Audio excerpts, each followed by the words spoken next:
ta vậy tới chơi cam thì lên mà chính cam thì lên mà chính cứ chơi cam thì cúp cô cho là nạp trộm mùi đại bằng cát là vào sự mà cũng nhận về đồng lấy nâng nghe cho nạp trộm Campuchia học cả tha CVA Campuchia lên mà chính đi bằng cát lại nông cụ nó cúp cô cho là nạp trộm rồi bỏ tiền chốn tình nâng đồng bào cá cho nạp trộm bỏ tiền chốn cúp cô cho nạp trộm bên đây tháនៅពេលណាដែលសមាជិករបស់សមាគម CVA បានទទួលសិទ្ធិលក់អចលនទ្រព្យរបស់អតិថិជនមួយគឺគាត់អាចយកអចលនទ្រព្យនោះមកដាក់បង្ហាញធ្វើបទបង្ហាញនៅក្នុងកម្មវិធីនេះដើម្បីឲ្យសមាជិកដទៃទៀតគាត់ចូលរួមជួយសហការគ្នាក្នុងការលក់អចលនទ្រព្យរបស់អតិថិជននោះការលក់អចលនទ្រព្យរបស់អតិថិជននោះគឺមានន័យថាមានកម្លាំងក្នុងការលក់ច្រើន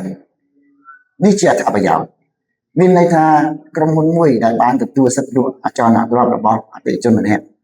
គាត់យកមកដាក់តាំងបង្ហាញបទបង្ហាញនៅក្នុងកម្មវិធី Learn Matching គឺគាត់មានបុគ្គលិកដល់10ទៅ20នាទីប៉ុន្តែនៅពេលណាដែលគាត់យកអចលនទ្រព្យនោះដាក់លក់នៅក្នុងកម្មវិធីគូកអចលនទ្រព្យរបស់ Learn Matching គឺគាត់មានកម្លាំងលក់រហូតដល់រាប់សិបរយនាក់មានន័យថាឧទាហរណ៍ថាក្រុមហ៊ុនមាន10នាក់ដូច្នេះ40ក្រុមមានរហូតដល់300នាក់អញ្ចឹងមានន័យថាអចលនទ្រព្យនេះមួយរបស់អតិថិជនដែលដាក់ចូលក្នុងកម្មវិធី Learn Matching គឺមានកម្លាំងលក់រហូតដល់300នាក់ជាងនេះគឺជាអត្ថប្រយោជន៍ធំរបស់កម្មវិធី